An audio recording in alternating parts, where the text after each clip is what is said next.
Welcome to Relax and Chat, episode 57.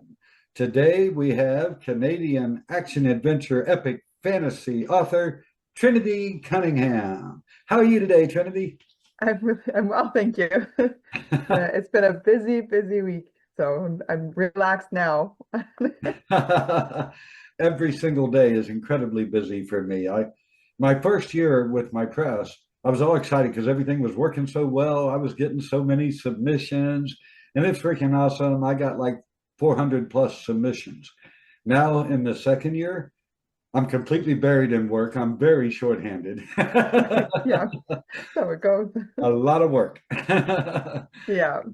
All right, that's enough about me. Nobody comes here to see me. It's Trinity. Everybody wants to see her.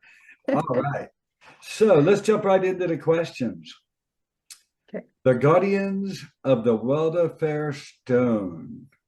On day one, when writing the story, was it planned that it would be a trilogy? If indeed it is a trilogy, and do you see it being a longer series? I always planned the Guardians of the Firestone to be. I had three books in mind right from the get-go, Uh-huh. but it was a tough call if I was going to leave it at a duology and not write the third book. But I pushed myself to write it because it felt like it needed it. And now that it's a completed trilogy, it feels like it's done and it feels right. I'm not planning any other books in the Guardians of the World of Firestone series, but there are two spin-offs that I have planned. One of them is like a five-part novella series Uh-huh. of one of the characters. She's in Bloodbound and Unbound, but there's like a big time jump between them, and she has like some major growth in between, but you don't see it in between. You just get to see her in one and then in the other, and you're like, what happened? So I have this whole five-part series planned for her in her adventures, and then a later book where you'll see some familiar faces, but not a Guardians book. That's done. Ah, cool. You'll have a lot of fun when you start working on the novellas. As a debut author, I thought it was incredibly bold and brave you're an epic fantasy writer. So for you, it comes naturally. For me, it would be very challenging to come out of the gate with your debut with, a pretty thick book, a pretty big chunker. And, that was very brave and a whole lot of work. When Yeah. you go to write novellas, you'll think you're writing short stories, Yeah, I'm struggling to come up with less words now because my first before I had my editor look at my manuscript of Bloodbound, it was over 200,000 words. That's a lot. Wow. So we cut it back quite a bit, but like going less is harder for me. So it's a challenge that I embrace and am working toward getting better at. Ah, fantastic. Yeah. I've noticed on social media, you're very popular. You're getting a really good following, and that's fantastic. It'll help your career a lot. And, everybody knows your name. Everybody thinks you're awesome. That's exactly what you want. That's so cool. Yeah, it is cool. It's weird. It's cool. Yeah. I was never the cool kid in school. I was always the weird one, which I mean, rightfully so. I'm odd. So it's just like being Well, you get ready. You're going to be the diva of the writing world with a spotlight on you everywhere you go. oh boy. I'll be warned. Well, I'm sure the audience wants me to stop playing around and get to the real good stuff. So I'm going to ask you, would you tell us about the books in the trilogy? Yeah. So the trilogy itself is about, I'm just looking at I have my notes because a magical stone indwells the life of the country and its source of magic in the land, and one guardian is chosen to protect it from forces that would seek to take its healing power for themselves. I had to write that down for myself because every time I say it, I jumble it up. Well, I tell you what, Relax and Chat is a pretty simple little show with a very basic format. And I've got on the screen our video and my cheat sheet. So, Yeah. because I forget stuff easily. So Yeah. I always have notes somewhere. I should. I probably should. And the title of the very first book is? Bloodbound is the first book, Uh-huh. and that one is about a curse that wiped out magic from the land, and these twin brothers, their blood is entwined with it, but they don't know it. So they mistakenly break the curse and reawaken the magic and draw unwanted attention to themselves that reignites the revolution. Oh, that sounds exciting. Yeah, that's And the second book is titled, Unbound, and Unbound is it's 40 years later, so it's a different guardian than Bloodbound. And Mick, the character, is given a gift that has magic like his own. It draws him back to his homeland where there's a prophecy spoken about him, and if fulfilled, could bring about the ruin of the land. ooh, ooh, this sounds really, really good. All right, no, I've got to ask, what's the third story? The third one is the newest one, Inherent Bound. It's a prequel. It comes before the curse, before there was ever a guardian. Uh, so the story is about Mark Derner. And after his parents were killed when he was a child, he was raised and groomed to become the next leader of the rebellion to take their place. Now a wanted man and forced to live on the run, he he seeks out, or now a wanted man, he's forced to live on the run. When a sacred piece of the country is at risk of being stolen, he's charged with the task of finding that sacred item and ensuring it doesn't fall into the wrong hands. Cool. So how much time is there between Bloodbound and the prequel? 100 years. 100 years. Ooh. And is there a tie-in where like say you grabbed the prequel first, you jump ahead 100 years, you would know where you're at.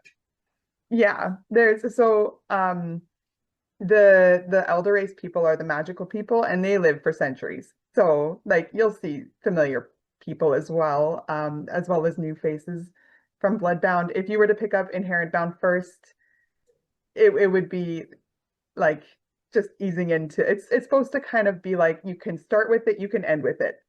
Oh, It's a full circle kind of thing. oh, cool. Typically, if I read a series, which is hard for me because my time is so limited, I work 15 hours a day, and when I get done, I rarely have much time to read. And I'm writing a novel myself, and I get to work on it a couple hours on a Saturday if I'm lucky, you know. That's good. That's good. It's better than nothing. Yeah, yeah, yeah. Nothing doesn't really add up very well, does No, it? no. Now, you mentioned it a little bit at the beginning, but I just love hearing this part. What works in progress do you have going on? So I'm dabbling in short stories right now. I'm just kind of challenging myself and also looking for a bit of a palate cleanser from being in this world for in the Guardians of the World of Firestone for 6 years in a row. So I'm just kind of like, I need a break. I need to Uh-huh. just like do some shorter projects. This was a really big endeavor that I'm like, I'm glad it's done. I'm ready to just take a break, but not a break from writing because I still love writing and need to do it. So I'm just the smaller things are good for the moment. And then I kind of dusted off an old draft of another fantasy novel that I had about 80% written. And now I'm ready to just kind of jump back into that world and the characters and get familiar again. So in the early stages of familiarizing myself with a new novel. Oh, well, I'll tell you what, while you're in this break between the thick epic novels, novellas are indeed a fun way to go. I love novellas. I also love short stories. Yeah, 5,000, 6,000, 8,000 words, short stories. Very Yeah. short. Well, that is actually very short compared to Yeah. what you write. And I'm the one I am working on a short story right now and I'm limited to like 5,000 words. Uh-huh. Just like And I the was going to feedback was like, say, this is a good first chapter, but it's supposed to be a whole story. It's like, oh yeah. Okay, so making some changes there, but it's been really great learning experience, lots of fun and just like looking at a story in its essence, like a beginning, a middle, and end, and what is a story. It's cool. I love it. I'm enjoying it. yeah, I absolutely love short stories. I've published two short story collections of my own, and they were a blast. But I'll tell you the truth, most every writer, and especially an epic fantasy writer with 530-page book, it is a hard transition sometimes to go from 500 plus pages to 5,000 words. Believe me, that's a big change. Yes, it But is. if you do it, I don't know how long a break you're taking between novels, but kick out, 2 or 3 novellas, do the maybe 10 short stories. And I own a publishing house. I'll be happy to publish them. All you got to do is tell me you want me to. And Yeah, yeah. but do about 10 short stories because it's a great experience. Yeah, Because having that limited word count, you still need a beginning, a middle, and an end. You've still got to have an enticing story. You've still got to have, a compelling character that people want to see how that turns out. yeah. But you got so little bit of space to do it in. Exactly. I know. It's like, but just as I'm supposed to conclude, I'm like, I'm just getting into this now. So it's yeah, I've got one short story fully written and I've set aside for now, and another one that's like in its early stages drafted, and then I've got another one that I've just started like the first few paragraphs of. So I've got a few kind of lined up of ideas and just playing around. Yeah, get But about 10 short stories under your belt, whether you publish them or not. But write them, go back and revise and edit. Do it like you would. Take it serious, even if you're not going to publish them, yeah, because it really is a great learning experience for any author. It yeah, to dabble in these short stories. There's a lot to be learned in doing them, and for sure. they're a boatload of fun. I love And short stories. they are, yeah. I'm surprised at how fun they are. I'm like, oh, I actually really like this. I I think it think was it's E.L. nice too because Montague. I believe that was his name, E.L. Montague. yeah. Did a little story called To Catch a Witch. Oh And yeah, yeah. I read and reviewed it, and oh, it was such a fun story. I'm sure when he was writing that, he had to get up and dance around every half hour just because it was so much fun, you know? Yeah. I'm familiar with I haven't read it yet, but I'm familiar with his with him and his work. Yeah, yeah, definitely read that little story. It's freaking awesome. Uh, I Yeah, I have no will. idea what he's going to do. He's incredibly busy, but I've invited him to do a variety of projects, one of which including that story. It was a freaking amazing story. I loved it. Nice. Yeah, I'll have to Highly check it out. recommend you give that a read. It takes no time at all to read it, and it's a lot of fun. Yeah, yeah. It is nice to have a few novellas on my bookshelf to read too, because like writing wise, yes, but then also just like between reading big books, you're like, I just need like same kind of idea, something palate cleanser, just something fresh and short, Uh-huh. but nice to have those. Yeah, it's fun to mix it up. I read short stories. Well, it's really weird because I read short stories, novellas, novels, 15 hours a day in my work. But in the evening, when I'm winding down, I like to read and I'll mix it up. Sometimes I'll read a couple of short stories. Sometimes I'll get into a novel that'll take me 2 months to read, you know? Yeah, yeah. But if you love it, you know what I'm talking about. If you're a writer who loves what you're doing and you love to read, you're gonna find time to do it because it's just plain Exactly. fun. Yeah, yeah, exactly. I do a lot of beta reading and critiquing, and I enjoy that so much. And I'm like, I do it for no like I don't I'm not like I charge for beta reading. Like I just do it because I love it. And Uh-huh.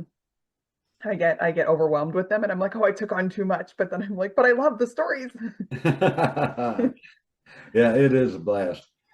Well, my little show is what it is. I've got to move on, or else this program will just cut us off, and it would be just absolutely wrong. The audience would throw darts at me if I let the screen go black and cut off that pretty smile. You got a nice bright smile. It's very Thank cheery. you. Thank you. I don't know how to make a straight face, so unless I'm like, I don't know. Well, here is a part of the show that I always enjoy because I love learning. I love interacting with authors. It's my greatest joy. And here I will hush, believe it or not, and you can address the audience and share anything you like. This is a tough question because what do I share? About the series itself, or Your shoe size, your favorite meal, anything about your books, anything about your thoughts on writing. Um, well, I do you love it? Are you a pantser? Are you a plotter? Do you like AI? Or obviously I don't. no, I'm with you on that. I'm strongly against it. Um, yeah, I guess I would say when I started this, I did not expect to go like I just started writing for my own therapeutic purpose. And where it took me, it was just kind of like a natural progression to where I am, and finding that each book that I write with every theme that I address in the books like ends up pertaining to something in my life, like um that I'm going through or dealing with or facing in my circumstances, that it's like how does this even work like this, where your mind and your heart end up in your words and your book and then sharing it, and it's like I'm letting other people read Mhm. this, but it's really cool to see the response and the feedback and the way that people perceive the words too, because I had watched an interview yesterday with Bobby Nash. He did an interview with my editor, and they were talking about just as soon as, like, getting feedback and everything, and as soon as the words are out of your head and onto the page, it's the people's, it's not yours anymore. It's how they receive it, and it's really, I love that. I thought that was so cool because it's true. Like, I've done my part. I've gotten it out of my head onto the page. I've worn it. I've dealt with it. I've done it. And then now it's up to everybody else and how they're going to receive those words and that story and the message that is in the story, if there is one, just it's really cool. And I love that part about what I do, and being able to just like the excitement of being like, well, what did you think? Like, how did you take it? Like, and even when people are like, oh, it was this, and it's negative, and it's like, you get those, right? And it's like that, it just didn't resonate with you. But I love hearing how it was still received, because that's also a form of critique and learning how, like, okay, so maybe this, I'm reading between the lines, maybe this particular part could have been fixed or altered slightly to make it a bit better. Still, like, staying true to my writing and what I do. But anyway, I'm rambling now. I get excited about that. Yeah, you should be excited. A writer who doesn't love what they're doing probably should go do something else. Yeah, maybe. Yeah, because it takes a heck of a lot. How many hours do you have in your trilogy? Oh my goodness, I can't even. I obsessively wrote, and it was like my life for, like, I didn't do anything else. And I'm pretty sure my family's all like sick of me now. They're like, you and your books. No, they love it. My family's so proud. Just like the way I'm like, I have that mom guilt, and just like go hang out with my kids for a bit. Well, to give an audience just how a good idea, hopefully, of just how much you're dedicated to your work. And that's the purpose of why I would say this. I'm a full service editor. I do developmental and line and copy. And on any given book, it's nothing to put 100 hours into just the editing. It's already been written. Yeah, So you yeah. got to add at least another 100 hours for writing it. And that's on, let's say, 150, 200 page book. Now, I don't know off the top of my head. I'm going to take a guess between your three books. There's roughly 1,500 pages. Yeah, that's about right. They're all roughly 400 to 500 pages each. All right, audience, can you see how dedicated this girl is? I love what I do. Absolutely fantastic. I love meeting a real writer. And you said something very important that people, writers especially, should need to know is when you're writing, when you sit down and you open your, word processor or your typewriter, whatever you're using, and you can't help it. You've got this idea, and that's wonderful. But as you go typing along, some of your mind, some of your heart, some of your life experience, you're right, a part of you goes into that story somewhere. Yeah. When people say, "Oh, I put my heart and soul into this," that's actually true. To some degree, a good part of you is in that story, and Yeah. that's a real writer. That's somebody who's actually writing. You're not, what is it called? Chat ABC BFC. Well, I don't know. That silly AI crap, Oli. Yeah. You can tell it when you see it. It's garbage. Yeah. Well, real writer, they're writing. Every paragraph has heart. Yeah. You know, it has that little spark of light that is in each one of us. And oh, your stories sound very fun. You know, Thank you. I kind of don't like it because I'm going to have to read them, and it's going to take me a little bit of time, but they already got me. I'm hooked. I'm going to That's go get a copy of the first one and get started. very nice. I'll start with the first book, is Bloodbound. Bloodbound, yeah, yeah. Yeah, I'll definitely start there. But ooh, I think anybody who would pick these books up is in for a treat, huh? I hope so. Have, I hope so. have they been out long enough that you've gotten a little bit of, feedback, or, Yeah, yeah. ratings, ARC readers, how are people receiving your books so far? So far, so Bloodbound came out in 2023 in November, so it's been about 3 years now, almost. And I've had some really positive response all around.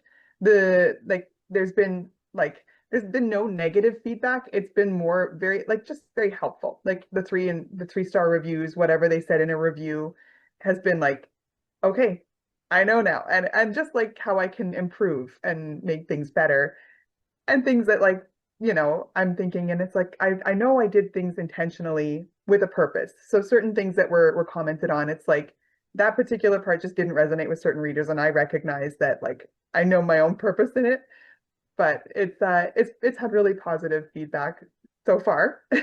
I'll tell you what, it's great. You are incredibly intelligent as well as creative, because those 4 and 5 star reviews are like any other pat on the back. They feel good. They do. They Those do. smaller reviews, you're right. Use them, learn from them. Every Yeah. project you do, you'll be a little bit stronger writer. Avoid going back. Even Stephen King could go back to Carrie and say, "Oh, I wish I'd have done this, or I should have done that." Don't worry about that. That book is done. Move Yeah. on to your next project. But it is wise. It's very smart to learn from some of that negativity, unless it's just some jerk being you know, I try Yeah. not to express myself too much. You can tell when something is a little bit more just like whatever something irked them about me or my writing or something, and it shows in the review, and it's like that's fine. Like that's the beauty of subjectivity. Yeah, but it's great that you learn from where there's knowledge to be gained, Yeah. and certainly accept those pats on the back. You deserve them. You know, you've done something very few people can do. Even if you write one novel, that's an amazing achievement. Yeah. Yeah. You come out of the gate with an epic fantasy trilogy. Wow. Yeah. I'm still a little bit like, oh wow, that's done. It's a Well, feel good for sure. I've got to watch the time, and this is too important to pass up. I know the audience, well, most of them probably already have this stuff, but there might be somebody out there that hasn't encountered you yet, and they would like to know your website, social media, where they could reach out and say hello and ask you about your projects and stuff. If you would you please share those? Yeah, my website's trinitycunningham.ca. And I'm like, even if you just Google my name, everything's there. And my website has all links to my social medias. It's very easy to find those well, and make it easy to find. that's wonderful. You want to be easy to find. Yeah, Uh, it's something that a lot of the authors I work with don't realize is, if they don't know your book exists and they don't know you exist, well, your book's going to look pretty on your bookshelf. yeah, yeah. But Gotta if you gotta be really, out there. if you want either fame or moolah, well, you got to do a little work. You got to get out there, which you're doing great. I think you've done what, at least what, 10 interview shows? It's been a few, yeah. Yeah, that's Done a little bit of both. fantastic. That's fantastic. And any reaction that I've seen on social media, or in the YouTube talk or whatever, you're getting positive reactions across the Good. board. And that's I like fantastic. I wish I could pull that off. You know, I mean, I'm sure there's people that think, Rod, that guy from Kentucky, he don't know nothing. I don't know a lot, but I'm learning every day. Hey, well, I was honored for the invite to talk, so Well, I hate to bring it to a close, but I also will not let this screen go black. That is not right, but it's free, and I like free. Free's free good. is good. Yeah, agreed. Trinity, absolutely a joy to meet you. You as I well. mean, my face is sore from smiling because you're so charming and so wonderful. Your books sound fantastic, and I'm not kidding. I generally will kind of veer away from epic fantasies because even the Lord of the Rings, that takes a little while to read. Yeah. Yeah. But I'm going to find the time. It sounds really fun, and I like fun. Can you tell? My Fun's wife good. says Yeah. I'm a 5-year-old at heart, I and feel I like think that's all of us at heart.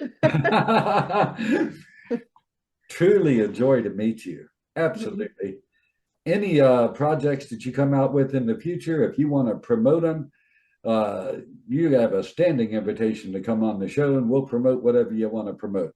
If you Thank come you up very with a much. great recipe for meatloaf, come on the show. We'll tell people about Thank you. it. Thank you very much. That's kind. To the audience, this is one of the funnest shows that I've done in a very long time with an incredible guest. I hope you've enjoyed meeting Trinity as much as I have. Ladies and gentlemen, episode 57 of Relax and Chat must come to an end. I sure hope I'll see you in the next one. Bye-bye, everybody.